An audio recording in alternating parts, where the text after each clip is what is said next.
Florida road tripping. On my channel, I'll be sharing places I travel and visit in Florida and beyond. This is Raymond of Infinite Zion Farms, and make sure you like, share, and subscribe to Florida Road Trip. Hello everyone. In this video, I'll be taking you to Groveland, Florida to visit Mr. Raymond, who is also a black business owner and farmer of Infinite Zion Farms. As you may know, Groveland, Florida is where 4 men were falsely accused of raping a white woman in the central Florida town of Groveland in 1949. They were later exonerated 72 years later. Mr. Raymond has made several appearances on news stations and articles, sharing what he does and has done for the community. Take a look. Shipping container, solar powered aeroponic farms. Fifth-generation farmer Ray Worthen and his wife started this in 2016 in Apopka. Oh, Lord, you take a little nibble. No, get that in you. Get that. In the middle of the city, Ray Worthen is planting change. This is an educational video that I hope will give you more insight on what some black farmers face. And I also hope you learn something new. And now it's time for the show to begin. So sit back, relax, and enjoy. Mr. Ray, thank you so much today for having me at your farm. Thank you. This is a black-owned farm, as you know. Your farm is called Zion Farms. Yeah, Infinite Zion Farms. Infinite Zion Farms. We are also at Zion Farms as well. Well, it goes both ways, either way. Yes, okay. Yes. So tell me what it's like to be a black farmer. Oh boy, being a black farmer, from a legacy standpoint, for me, people always people think I farm full time. I always tell people I farm on the weekends, on the evening time. But the legacy of farming for me, being fifth generation farmer, started with the passing of my father, who passed away from prostate cancer. Sorry to hear. At age 59. And I'm one of the main rules I tell people about is one of the rules of physics. Where energy is neither lost or destroyed, it's transferred from one thing to the next. And upon my father passing, I wanted to make sure that I create a farm or a safe space for minorities, African Americans, because my father always ate healthy. But as we all know, prostate cancer is one of the main killers, especially for African Americans, along with diabetes, stroke, heart attack. We're at the top because we're constantly eating foods that are not of our culture. That is true. So I want to create a space to help educate and teach people. Like for me, I knew nothing about callaloo until my wife taught me, being Jamaican. You know, we started going callaloo, like, wow, there are other foods that we should be eating as well. So with that loss, he adopted a very special diet, which dates back to a German doctor before Dr. Sebi as well. Everybody's familiar with Dr. Sebi, but a German doctor named Max Gerson was a German doctor who also started treating cancer patients and showed actual real results, positive results in reducing cancer, all based on an alkaline-based diet. His name is Max Gerson. And upon Max Gerson's passing, people tried to come in to take his records and confiscate it because, you know, sometimes there's money in cancer research. And fortunately, his daughter found out about her father's passing, where she took his records and fled to New Mexico, where she still practices her father's cancer treatments today. There's a whole document about that, but leading back up to my dad, he adopted the same alkaline-based diet. And by the time he found out, he was at stage 4 prostate cancer. But the prostate metastasized outside of his body and into his bone. Oh, wow. And they told him, even with treatment, there's nothing. And then my dad was like, well, how long do I have? He said, we give you 5 years. And my dad adopted that alkaline-based diet, cutting sugars out, because as we all know, sugar, especially refined sugar, is a fuel for cancer. I cut it out. My dad lived 10 years. Oh, wow. Yeah, that's awesome. Outside of that, even with stage 4. And eventual passing. And my last name from the legacy of farming dates back to Warden, Georgia. If you Google it, it's home of Georgia's oldest jail. Wow. And that's where our family legacy. We still have the 80 acres that we've owned now for over 100 years. Our own church we still have, that's still there over 100 years, and we still have segregated graveyards where my family was buried. Off of Park Driveway. It's the headstones are still there from the McAfee family, the Warden family as well, they're still there. So bringing that legacy in farming is really what brought my passion into it. My dad was the first cause, and my other family member I found out as well was Mr. Julius July Perry. My cousin, Sharon Cooley McWhite, who was a family member. I found out years later his history was covered up by the Sisters of the Confederacy. The people always wonder in the South why they all say the South kind of slow. Y'all educated someone's wrong side. I say, well, that was very real. The Sisters of the Confederacy made sure that our education was based upon minimal requirements and mainly obeying Jim Crow laws. And the Sisters of the Confederacy, they pretty much it altered our history to the point where we never really learned who we are till later on. Right. And in the future, they learned Governor DeSantis just made it mandatory that Julius July Perry's history, the Coed Massacre, be taught in all public schools. And as you and me both know, they just deleted over 600 books of Black history, just not recently. But the story of him came out, and they just have monuments and monuments and memorials of him downtown Orlando and Ocoee. But he's a very prominent farmer as well, and a citrus farmer.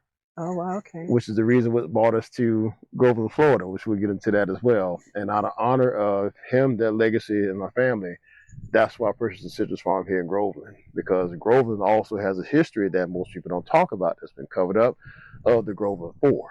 Yes. And where we're sitting now is one of the main areas they lured African Americans into to work on the citrus farms, but we never had an ownership. So now I'm taking a part of the history. I don't have Tyler Perry money. I can't buy 300 acres Confederate farm, but I can buy 10 acres of a part of history and reverse it to where now I'm the landowner of a citrus farm. That's awesome. And doing something positive for the community, where a lot of these oranges, we donate these oranges and orange juice. We made the first solar powered orange juice here on this farm, and took the juice back to Paramore and City of Orlando, and also Evident Nutrition, one of our partners as well. So these oranges you see out here still go back to a good cause from our nonprofit. We donate this back to the schools and the kids back in the Paramore community and Pine Hills. Well, that's good to know, because a lot of people, I'm sure, aren't aware of that. So I'm glad that you're sharing that as well. Absolutely. What are some of your struggles here on this farm? Some of the things that you feel like you have? Well, as we mentioned earlier, pests and that's how it took us years to get this farm cleared out. That's one of the main struggles, is getting the farm back to a working state. As I told you about Rufus, you probably won't see Rufus. You want to walk out to the pond, we go out there and see Rufus. He may be out there, maybe not. Well, let them know who Rufus is. Rufus is he started out about a 6-foot alligator. But last time I saw Rufus, he was wobbling around out there, probably about almost 10-foot alligator now. But one good sign of alligators, when you see alligators in the water, that means you got some good fish in there. So now we got bass and brim, bluegills. They're all out there. I've yet to have a chance to fish out there, but whenever you see gators in the water, that's letting you know there's some good fishing that's happening in the water. So you may see them today, walk out there, we will fish and walk out. I don't want to see Rufus. But yeah, the main challenge, we had a volunteer organization come out about a year and a half, maybe 2 years ago.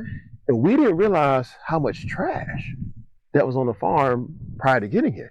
Because these trees you see now, you couldn't see these trees as you see now, because they were all covered in weeds and grass. It literally grew to the point it was killing some of the trees.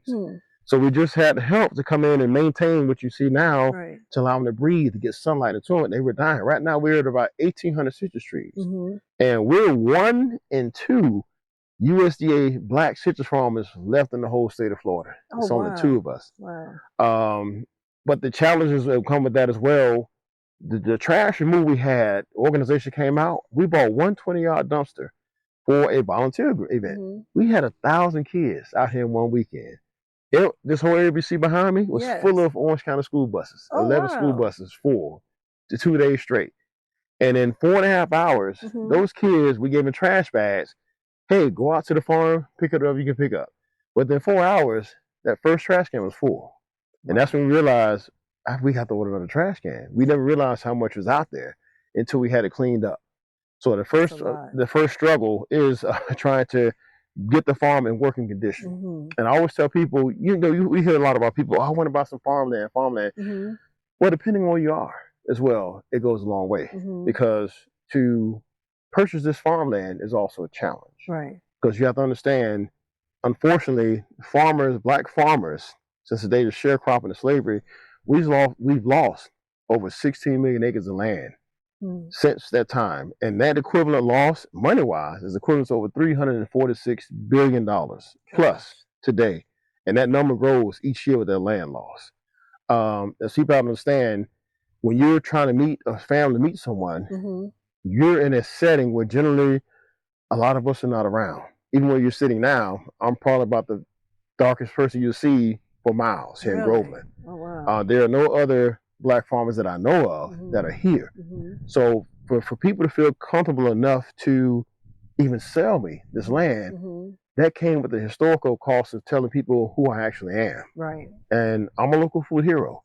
I work with John Rivers. I work with Ben McLean, Uncle Matt's, Caldwell Farms, Cornelius, the only other black farmer. This guy manages over 700 acres. Hope we get a chance to see him as well.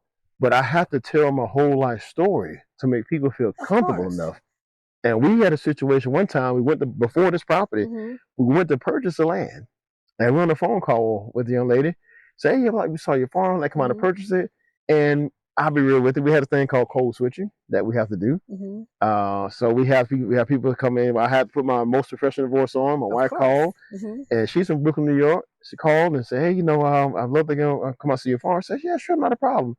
And by the time we got out to the farm, the tone changed for the farm.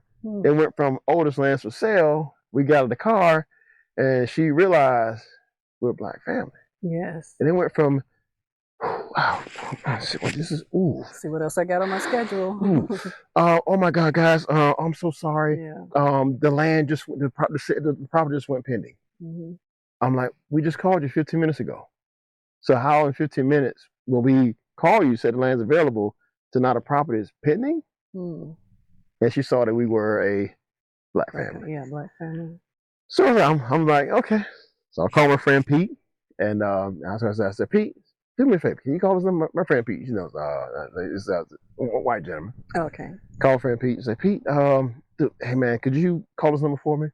He calls the number and say, hey, look, man, I heard about this sale of the property, and it went from sale pending. She heard his voice, realized he wasn't black, and said, oh yeah, hey, the property's for sale.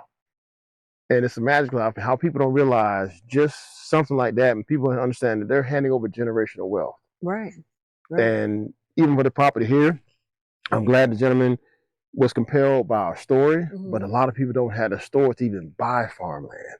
The next thing is to even have the money, the finances, the credit to buy, because we had to have perfect credit, the money, finances to do so. And just having that opportunity to purchase the land, to own a farm, is a challenge in itself, depending on where you are. Right. And anywhere outside of the so-called urban setting, you're going to be dealing with a lot of people who may or may not feel comfortable selling you the farm. So you have to give them a good reason as to why you want this land. And even the gentleman here, Dennis, I met Dennis one day on the way to work. I just drove out here one day just on a whim, hoping to meet the owner. I pulled up and I saw this guy on the tractor. I said, this got to be owner.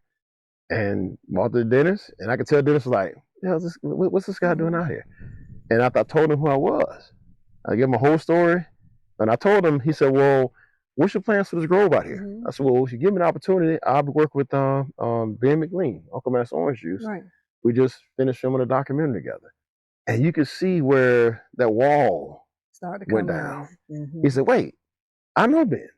I said, yes. I said, I showed him a picture. I said, here's me and Mr. Ben here. I said, if I'm allowed to have this farm, this gentleman is going to be helping take care of it. And next thing you know, Dennis did a beautiful thing, because we were supposed to sell a property on the north side of 33, private residence, to help purchase this land.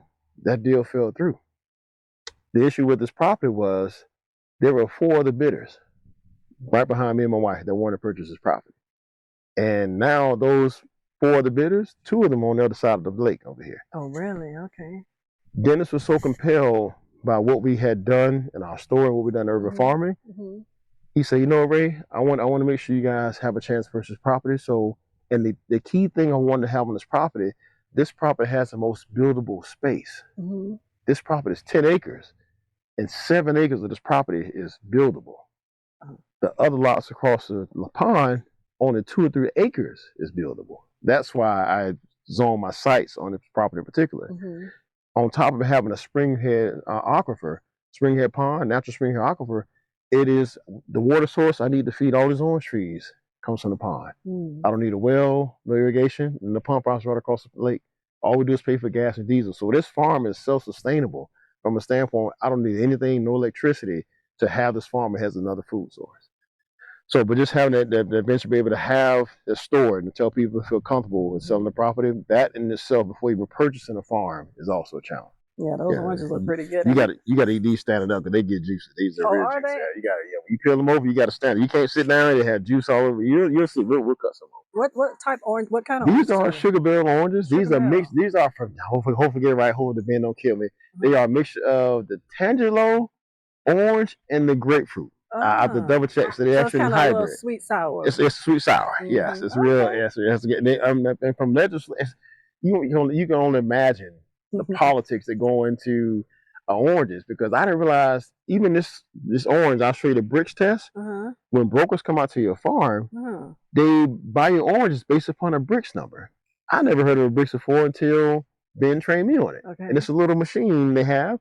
You take the orange, because the orange has two parts. I hope this is recorded. It's recorded. Yes. So the orange has two parts. So on the top portion of it, here, the top portion when you pick it off the tree, this is the root. When you pick it off, the top portion is the water. The bottom portion is where the sugar is. So if you want to make a sweet orange juice, you cut the orange juice in half, take the top part, throw that away, and all the sugar's at the bottom of it. Because by gravity, as you add the sugar to any drink, where does the sugar go? It goes to the bottom. Goes to the bottom. So naturally, the oranges are hanging like this all day long. So the whole time, all the sugar is going to the bottom. Going to the bottom. This part like water. That this makes sense, though. Yeah. So you cut this. So if I have oranges that are a little bit too bitter or too like sour, I'll cut it in half and keep the bottom. Juice the bottom up. Oh, learn something new every day. This is the bricks level 16 orange. This is the sugarville oranges. Now here's the politics that into it. I can't sell this orange juice by itself in the store. Why? Because legislation has been in place. I can only add 10% of the sugarville orange in orange juice. Most of the orange juice you buy in the store are composed of 3 oranges. You have the Hamlins, Valencias, and the sugarville oranges. I've seen Valencia, but I never seen. I got a few Valencia trees out here, a couple of Hams out here. And you can add, I think, 40% Hamlin, 50% Valencia, and only 10% of these. Oh, wow, because they're so sweet? Not because it's sweet. The problem is the shape. Anytime you have oranges at a manufacturing processing center, the Hamlins and Valencias are round. Right. So on the conveyor belt, they'll stay on the belt tumbling. The problem with these, because of the shape, the barrel shape, they bounce up and off of the conveyor belt. So to avoid that hassle, they say, you know what? I'm done with these things. Let's do the Hamlin Valencia. Let's just add a few of these in there for sweetener and be done with it. What? So that's the other reason why. But they found out something recently. UF and a couple of universities have shown the citrus business has been suffering from greening since 1919. And what is greening? Greening is pretty much a bacteria or a germ or fungus that kills the trees. Okay. And we've been trying to find a cure for greening since 1919. We still have not found, and that's why all of this Claremont, Mineola years ago, if you go to the Claremont Tower down the street, there was a sign when you went to the Claremont Tower back in the early 40s and 50s. There was a sign that said, if you see any rooftops, we'll give you, say, $1 or $2, because it was all citrus back then. Now, fast forward to 2024, the sign now says, if you find it at citrus farms, we'll give you money, because all the citrus farms were died out. Green and killed citrus farming big time. Now, I'm sorry, I mean to cut you off. How does greening come into play? Is it like a weather thing? No, it's a disease. It's like you have different diseases. Like even something like this is a problem. I bring it on the camera. Even seeing something like this worries me. If you get the camera here, you see this? Yes. This is, I'm not sure I have to look this up to find out what this is, but the nutrients have been eaten up. See how these are curling up on this side? It's almost like a cancer. What I have to do for this whole farm, people to realize how serious citrus farming is, something like this, you have to have crews out here to come in and cut these parts off your tree. If you don't, it'll spread throughout the whole tree and kill it. It could be greening, it could be a disease, it could be an algae, it could be anything, it could be a bug. You have to have people be able to study this and find out what this is. Okay. So going back to the going back to the greening process, they recently found out the sugarville oranges are one of the only varieties thus far that are tolerant to greening. The Hamlins and Valencias are still dying out. If you go out to the farm, I can show you the Hamlin and Valencia trees. They're the ones that are dying out. These are tolerant with the proper nutrients. they can survive through it. For now, knock on wood, they can survive.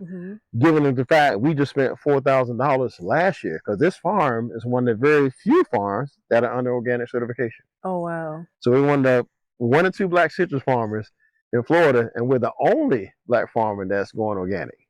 Now, going organic comes with the cost. And people always ask, why is organic so much more expensive? Yes. There's a reason why. The fertilizer we had to use out here for these trees was over $4,000. Oh, gosh. That's just the fertilizer. And also, the trees without the heavy metals and heavy pesticides and DDTs to help protect it, without all the antibiotics, which is the reason why a lot of trees stay strong. Without that, we lost 400 trees going organic. And a lot of people warn me, Ray, you're going a hard route.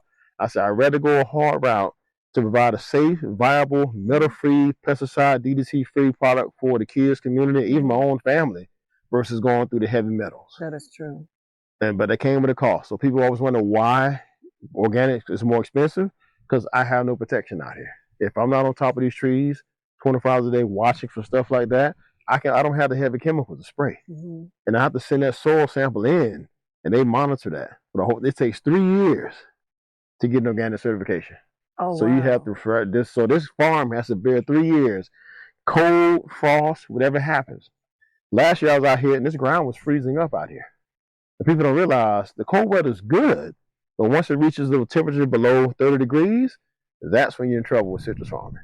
Yeah, I see that along some of the highways. All the orange trees are they're dead. They're dead, and that's part of greening and also some of the frost. If you can't protect the trees, and they also say that's how people understand. People love the end goal product. Yes, of course. They never see how that process to get to that shelf. And a lot of the oranges you buy from the store are painted. They're colored. What? That's why you go to the store, they're all the same color.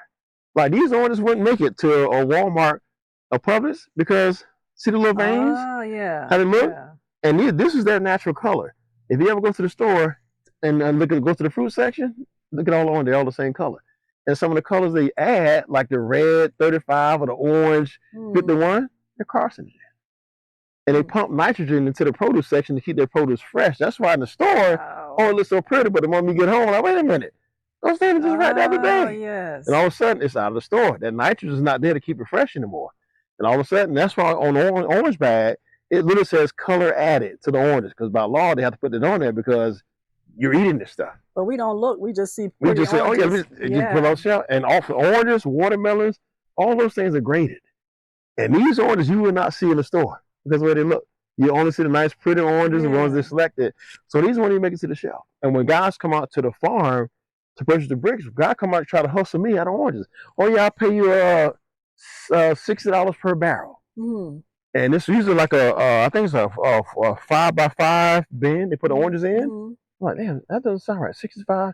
So I talked to Ben. And Ben said, no, Ray, that's they grade how much they pay you based upon your bricks level. And when he taught me, he said, and that's when he taught me, he said, if you want to get paid the right way, do business, you have to know the bricks level of your oranges. So he came out, he showed me the tools and said, Ray, here it is. He said, your oranges had a bricks level of 15. So you should be getting 90% to 100% of your actual value for your sugar bells. Now, if your bricks level was below the average for sugar bells, that's when they try to offer you a low number because they're not as sweet. So you have to find other means, either for water or the sweetness for your oranges. And also, if your fertilizer isn't correct, it's going to change the taste of your oranges as well. Wow, that's a lot of work. Just to get this little orange on the shelf from an organic standpoint. Now, if you're doing regular heavy metal, the DDTs, you have these things last all day long. But the only problem is the chemicals that you're feeding your family, that they're soaking up. I will never. It absorbs all the ground. And right now, people are not a big fan of it, but on hemp plants, this site has been approved as a hemp nursery.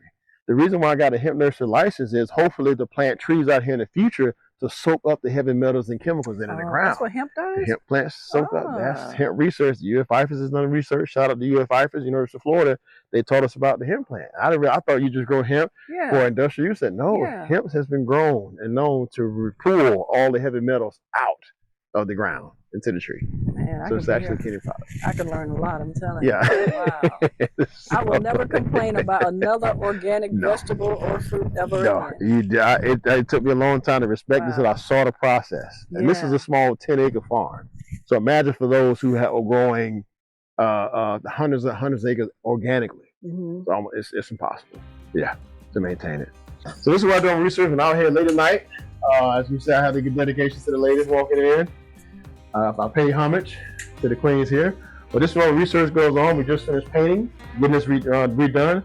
So at nighttime, this is what is working, and all this is powered by solar batteries. Oh wow! Everything out from the TV, the lighting, computer, all this stuff in it, the microwave, air filtration, and it's always important when you're in a setting where there's a lot of moisture and humidity.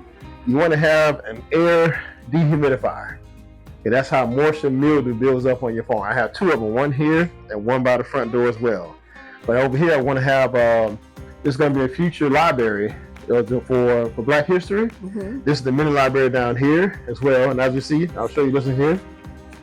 Devil in the Gold, the one I'll tell you about. If you ever get a chance, Groveland's history, citrus farming. Yeah, I'll make sure I get that one. That's one there. Another good one here is a friend of mine here. This is a gentleman who won a $1.2 billion lawsuit, Black lawyer, Greg Francis. Is that the one with Jamie Foxx was in there, played him? No, that's a different guy. That's that's a good movie. I remember that. This is something for the picking farmers. Mm-hmm. He won the largest USDA lawsuit. This is Mr. Greg Francis, good friend of mine, awesome guy. So I keep all these books out here as a reminder. But right here, this book here, it goes a long way to remind me why I'm out here. Devil in the Grove. Devil in the Grove, and the Call family, that family's still out here as well. So yeah, this is all another here. Florida has a dark history. We had 8 plantations here in the state of Florida. Oh wow. No one talks about the doors closing up, it's a little dark. I got to redo all this here, but this mainly keeps the container cool because most people put the insulation on the inside. I wanted to maximize the space on the inside, so I put the insulation on the outside. So and all she's like, why would you wrap this thing in aluminum? Well, aluminum naturally refracts the heat and light back out. Right. And just that one AC inside, this container was our old kitchen container.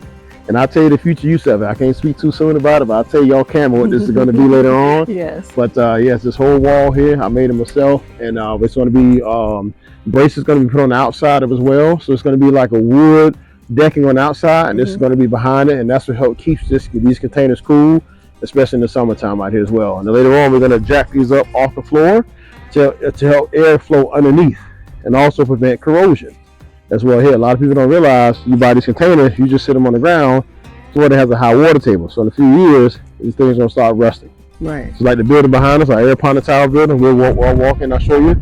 That's why the building's kind of elevated off the ground. You see that? Yeah. That's the airflow and to prevent corrosion. So I'll show you inside. This is our future aeroponic tower that we have here. We just finished up the electrical work for it, and I'll show you the inside of the future growth tower. This is farming in the future because then we found out the heat index. When people tell you, oh yeah, global warming is not real, they haven't talked to a farmer or gardener. So in here, we just finished up the electrical work. A farm electrician, Dominic, one electric came in, put the light switches, top and bottom, put switches at the top. So this space in here is going to be used for, I actually got a picture of it here, our vertical farm. And this is what it looks like.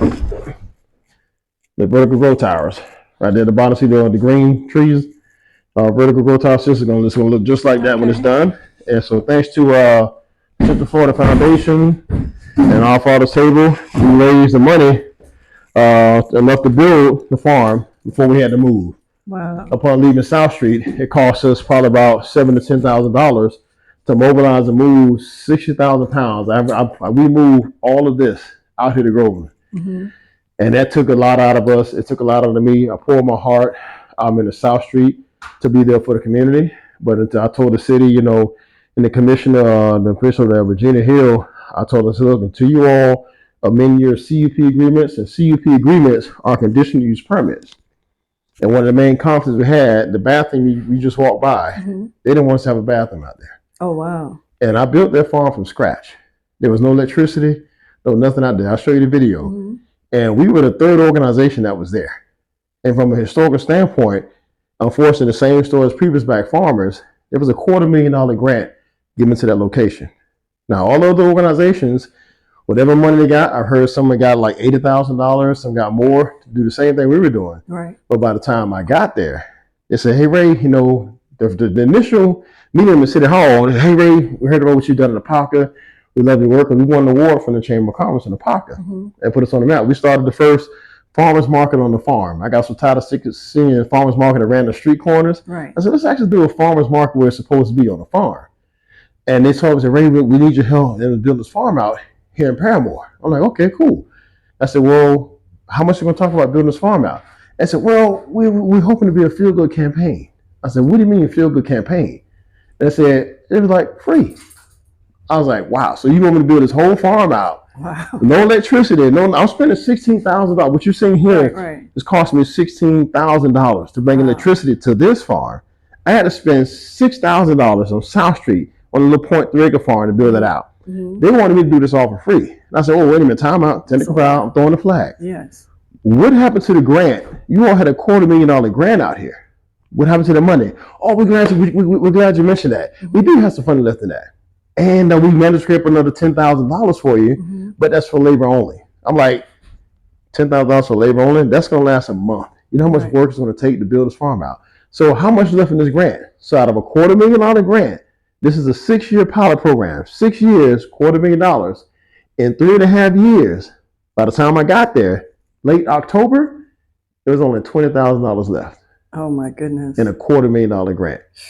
So that tells me something went wrong. I don't know who got paid or whatever admin fees that were used for that grant were gone. The city of Orlando was due to be audited by the USDA. That's why they needed us to come in and finish that grant in time. And I asked him, I said, wait a minute. So now that I left there, I'll tell you the real reason why I made this deal. I initially said, no, I'm not going to do this. It doesn't make any sense. But the engineer in me said, wait a minute. This property used to be a residential property. They had a special hearing to turn this into an urban farm. I said, wait a minute. The hemp bill was just passed. Let me see if the zoning and permitting will allow for a hemp license. So I looked it up and I realized, holy crap, this property qualifies for a hemp license. And it went from, no, I'm not going to do it, to all of a sudden saying, hey, you know what? Let me get that lease. Let me get that. And within 2 months of signing that lease, I became Paramore's first black hemp farmer. Oh, wow. And we produced 2 COAs. See, a lot of people have a hemp license. Very few of them actually have a COA, which is a certificate of analysis, proving you can grow a viable product within the state specifications.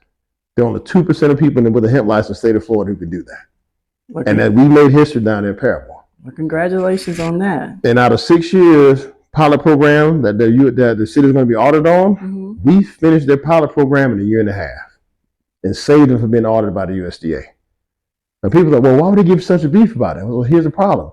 Upon building the farm out, I went to them and said, hey, what about permitting? What about zoning? Don't worry about that. We're going to turn a blind eye. You build whatever you need to build. We just need to finish this grant out. So that's how we're to build South River Farm, bypassing all the permitting to build that farm out to save them. Because had I gone through their permitting process, they wouldn't have finished that bill out, the USDA grant, and the city would have been audited. Oh, wow. Only to come back 4 years later and say, oh, hey, Ray, oh, yeah, we got a problem with all of your buildings. We got a problem with your deck. You don't have any permits for all this. I'm like, you know why we don't have permits for this stuff. You all know why. You all told me that I didn't need it. So, and it boiled down to the bathroom. I sent an email. I sent an email. The commissioner ordered me to take the bathroom out.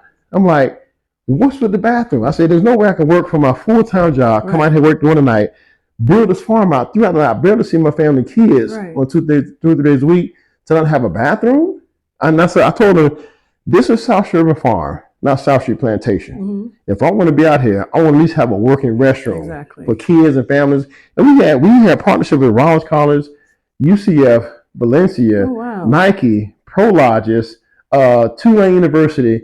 We're part of the UNs. I'm a co-lead for the UN, United Nations Foundation, SDG, Sustainable Development Goals, Zero Hunger. I was on a phone call with 175 of the world leaders debating about food deserts, are they real or not? And because of our effort, 3-hour phone call, Central Florida became on the list of the UN's efforts for zero hunger. Wow. So I'll tell them, you're welcome, City of Orlando. Yes. I'm the reason why that happened. Only turn around and cut us. I'm not going to try to dig in too deep, but I help them understand. I think they forgot the homework assignment of who was helping who. Because I warned them, you're not dealing with everyday black folks. I said, understand, I have a history in this. And I said, we have our own property. I said, understand, I'm trying to help you all out with your food desert, which we now call food apartheid. And I told her, I said, understand something. We were able to come, and I didn't know they had in programs funding to help reduce crime in neighborhoods. And me and my wife, we spent over $200,000 of our own money. If you go back through our Instagram page, our website, everything you see there in Paramore, we built out of our own pocket. Oh, wow. We got no support, no nothing from them or the commissioner. Everything you see there, everything you see here, this building you're standing in was funded by the Central Florida Foundation. They gave us a $50,000 grant because they believed in what we were doing. This came to a head when we received another $50,000 solar farm. I'll show you in the front. Someone donated that solar farm to us, $50,000.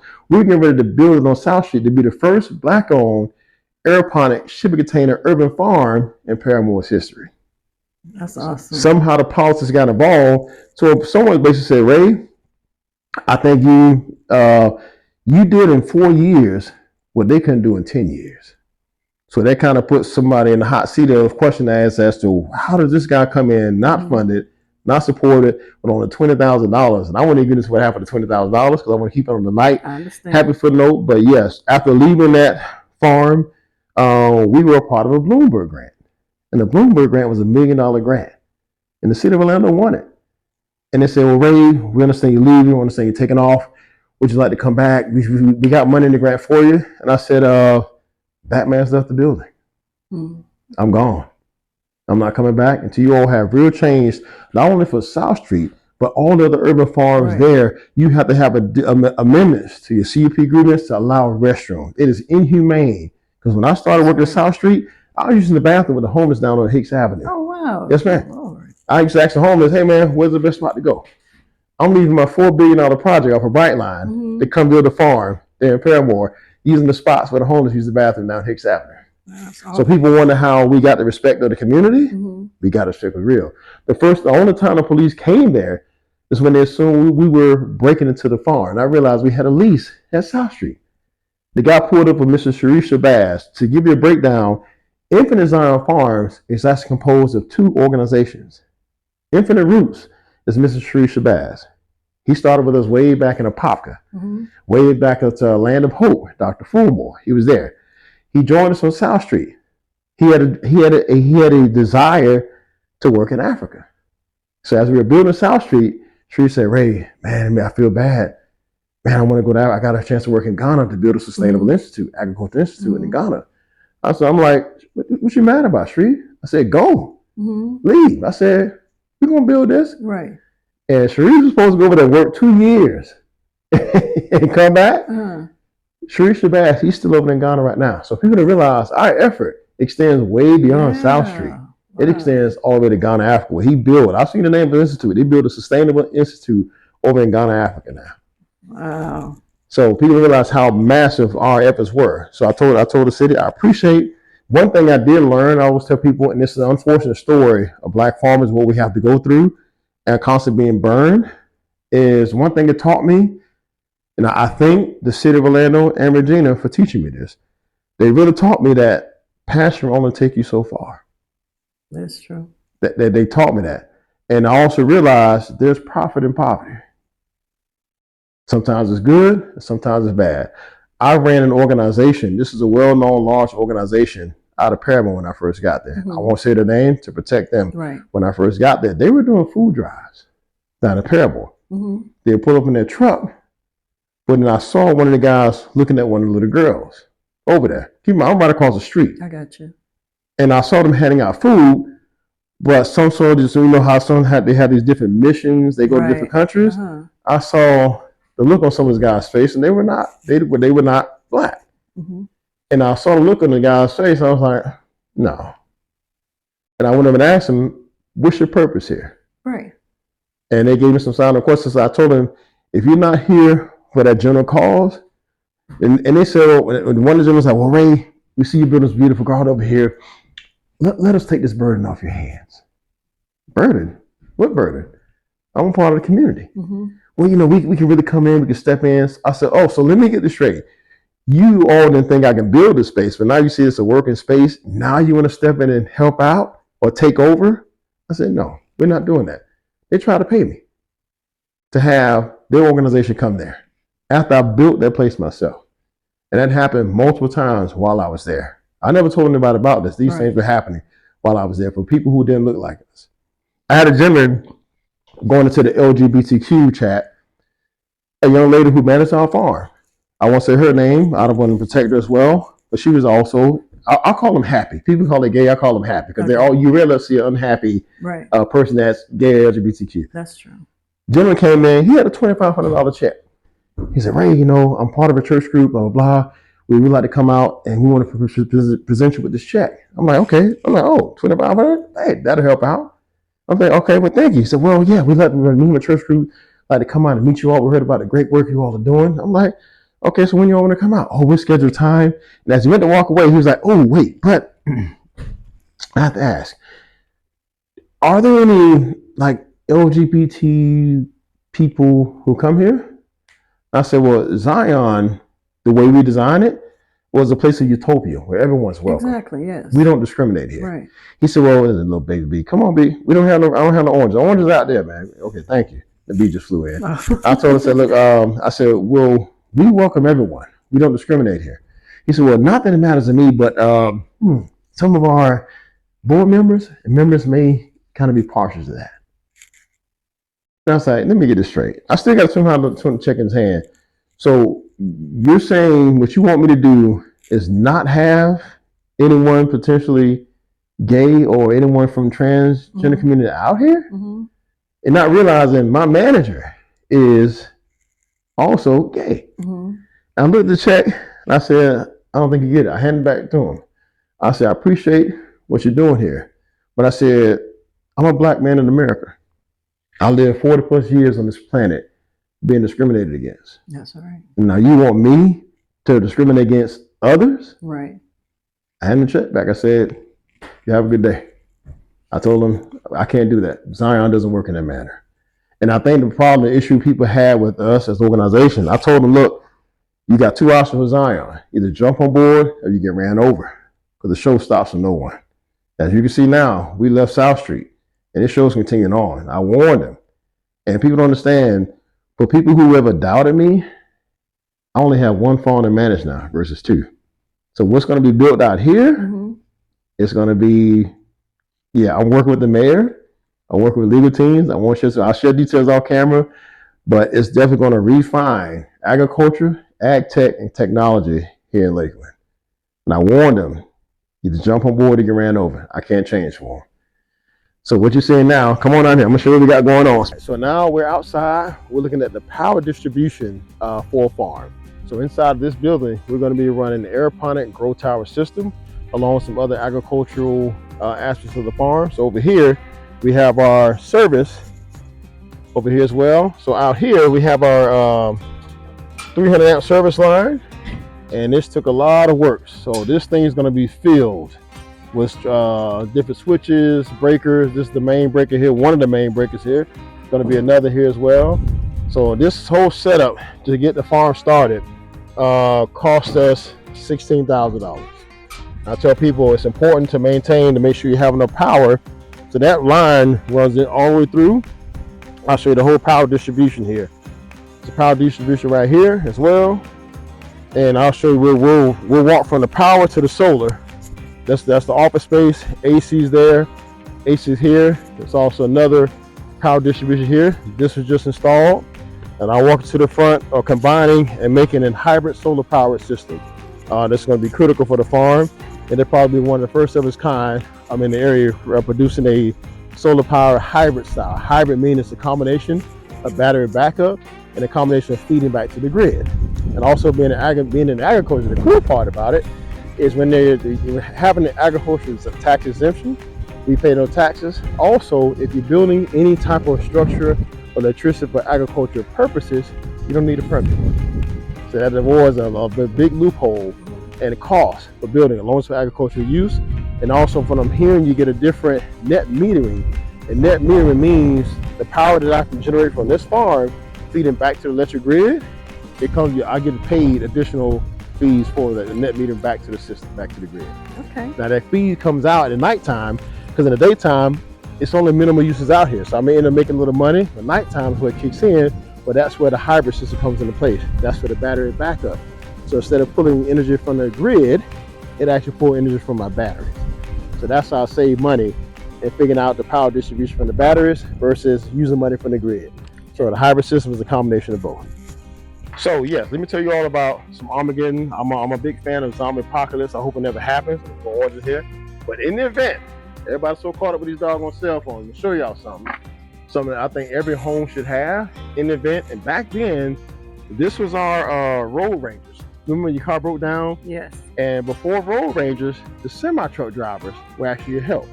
I remember my dad, he would get on the CB radio, and whenever we went on vacation or on the road, you have a flat tire, something happen, he would break 119, this is red dog 29, red dog 29. And the truck drivers would ask him, what's your route?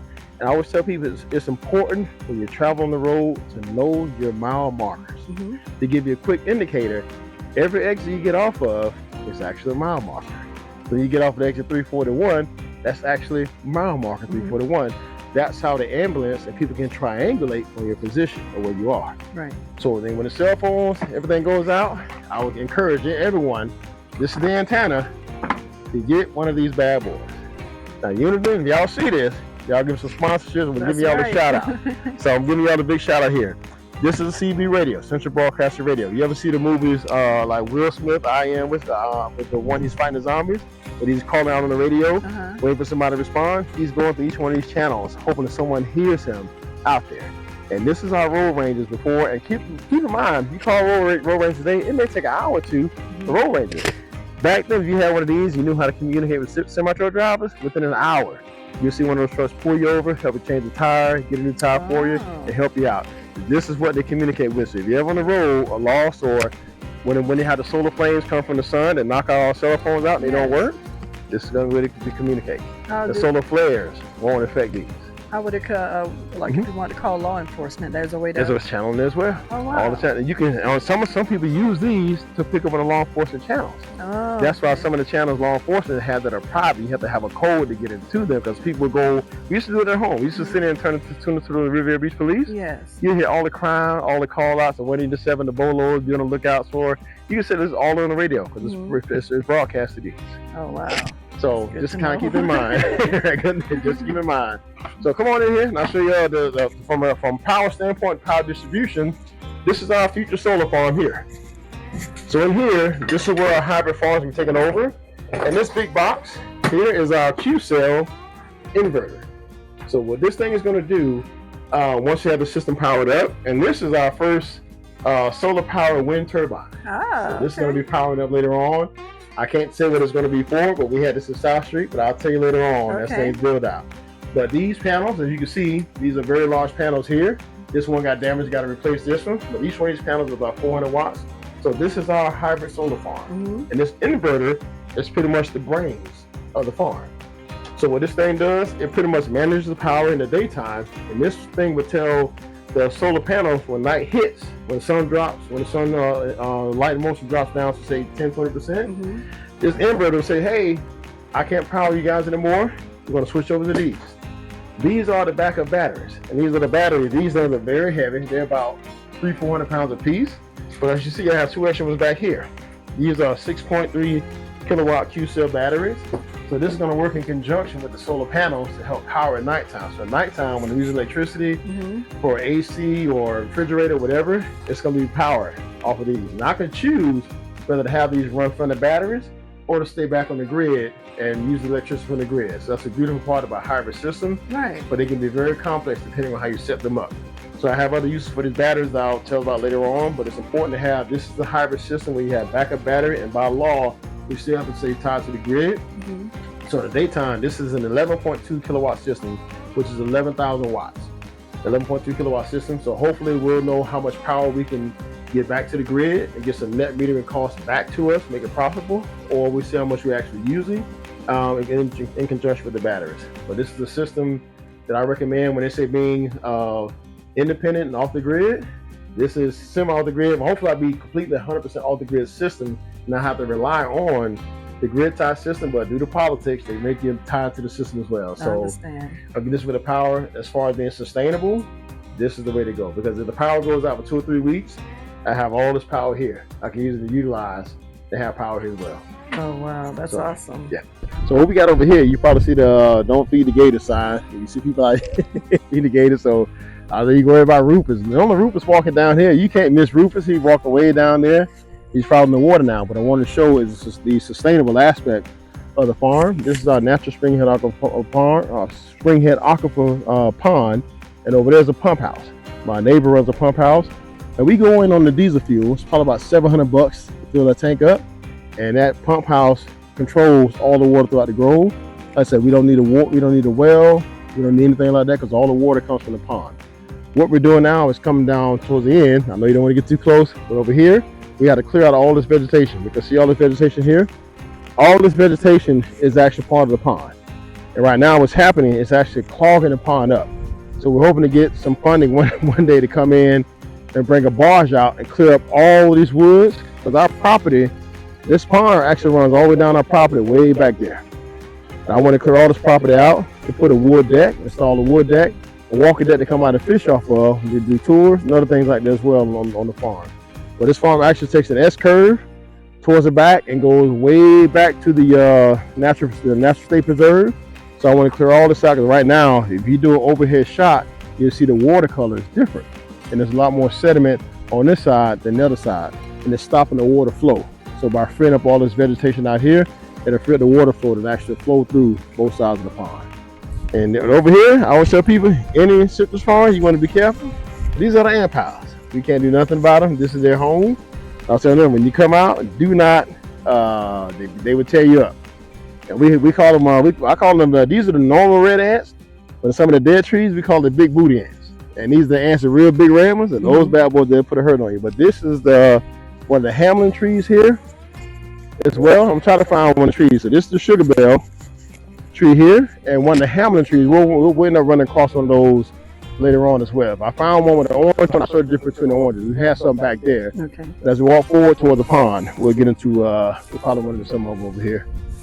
So over here, walking towards the our neighbors, they had the buildings built. Hopefully one day I get the funds to build my own farm barn house of storage, because all my stuff's kind of sitting outside now. That's the other part of being in black farming. It's hard to get funding, resources, loans. I've been on so many phone calls talking about trying to get funding for farming, and just to the point, you can only fight for so long. You just have to figure out you have to survive on your own out here, because a lot of people talk about helping out, but like yourself, you're the first person to come out here in almost a year and a half to actually see what's going on with black farmers. Thanks for having me. Oh no, thank you. And it says one thing, our people, is it's unfortunate we get the phone call when it's for the benefit of themselves, never from a genuine standpoint. Right. That's the frustrating part. People don't understand about trying to survive at home alone, because my wife and kids, they can't be out here. So a lot of times it's just me and my team. It's only about 4 of us. But we have all this to maintain the water quality. That's the pump house there. The 100-gallon diesel tank is over there as well. So we've been cranking that up. It's a whole process controlling the water flow, the lily pads, and I hope one day I have a chance to fish out here. It's a beautiful pond out here as well. And I want to get all this cleared, all the vegetation. And I always tell people, when you buy property, never take out all the vegetation, because the vegetation along your shoreline is also filtration. So I've seen people come in and clear a pond out all the way around, and it ended up being worse. Because a lot of these trees are native. They've been out here for a long time, and it's a natural filtration process. So do not remove all the vegetation around the pond. Keeping it in the most natural state. Take out maybe a 25-foot, 50, take out patches of it to help maintain the natural state of it. Don't take out the whole vegetation around the sides. Okay. So there's some tips and tricks of it. But to clear out this pond, the vegetation we saw right there, I got an invoice, and the invoice is $17,000 to clear out just a small portion of vegetation back there. But I have to maintain all of this. Wow, that's a lot. And see all these weeds on the ground here? Those weeds right here cover this tree. This weeds right here, you couldn't even see this tree. All these weeds were filling this tree out. You see, we just pulled them out, and you couldn't even see this tree. It covered it up, and it was killing it.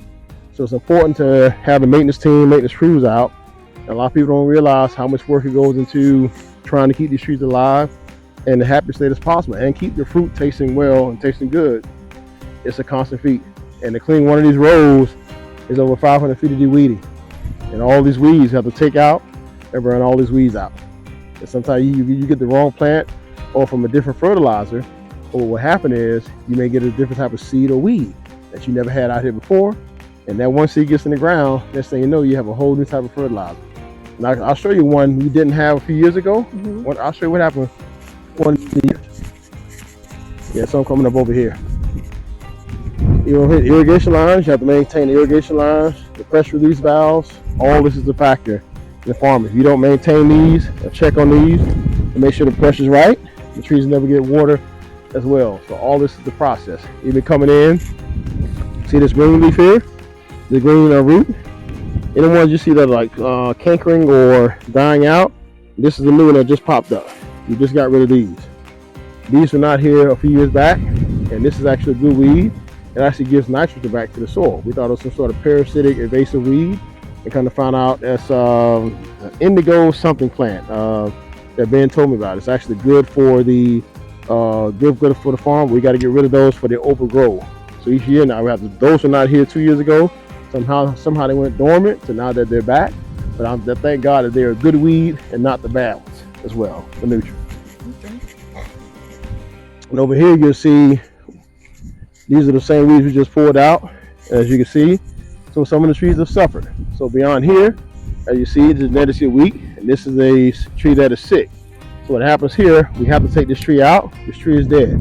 This is how cancer and disease is spread around and how they form. So I have to come in here in my spare time, after working full time, take the old irrigation lines out that are damaged, and also take this tree out, because if not, the disease is spread all across the farm. So that's the other downside about working out here full time and getting help. But this tree is dead. No part of the tree is alive. This is where the diseases, ants, and the carpenter ants get into the trees, and they can kill a lot of the farm here. As you can see, this farm road here, you look down the other side, a lot of these trees are already dead. And obviously the main reason is because of this. This is what happens when the irrigation lines get damaged. Okay. There's no water. So it just shows the effects of trees that have irrigation line running and trees that don't. So now we have to come in and take out a lot of these trees in here and the ones that are dying, because this whole portion of the farm, the good part about it, it's unfortunate we lost these trees, but it's a part of organic farming. This is what the trees look like before we take all the weeds out. So you have to come in and literally cut all of that out and pull from around the trees to save them. But you reach a point where you're out here by yourself, you can only save so much. Right. So I have to sacrifice all of these trees. But the good side to this, some of this portion of this land is buildable. So even with clearing this land out, I want to make a stable ground to build out a future building, a future, whatever we got planned for. But I have to make sure to maintain this farm to where the point we're able to take out the sick trees. And hey, the bee farmers out here, way across the pond. You see the gentleman walking over there? That's he's a beekeeper. Yeah. And this is how the farm is so fruitful. So people don't think about bees and how they have so much fruit out here. And that's one of the other benefits of purchasing the property. Also, the benefit is having a bee farm right across the way. And the cool thing about bee farming is that farm and that company, they ship those bees out. And they every year, if it gets a certain time of year, you'll see semi trucks. You'll see semi trucks coming. You hear the gunshots. Yeah, yeah. The gunshots. Yeah, they got their own private gun ranges out here. So those trees, the beekeepers, he'll come in and you'll see that whole colony disappear. People don't realize Florida bees, we don't have a snow season. Our bees work year round. So people always wonder, how does California produce almond milk year round? Those people like that, they make probably about $250,000 a year. They take their bees, put them on a truck, ship them out to California. Those bees help pollinate the fields to produce the almonds and nuts and everything in California, because our bees work year round. Yeah. Versus up north in Michigan, New York, during the snow season, they can't work. So our bees naturally have a stronger sense of working because they're used to year round the clock. So a lot of times you'll see these trucks hauling major bee farms. In a couple months, that thing will be gone. By the summertime, that whole area will be cleared out. And they're back now because it's a cold season. As soon as this cold weather passes, that whole area is going to be cleared out. Over 300 beehives. They put them on the back of a truck and they rent them out to the almond fields in California. So Florida has the real worker bees. We the OGs. Florida's the real OGs. So if you hear gunshots in the background, yes, we're out here in the country, and I say they got them things out here.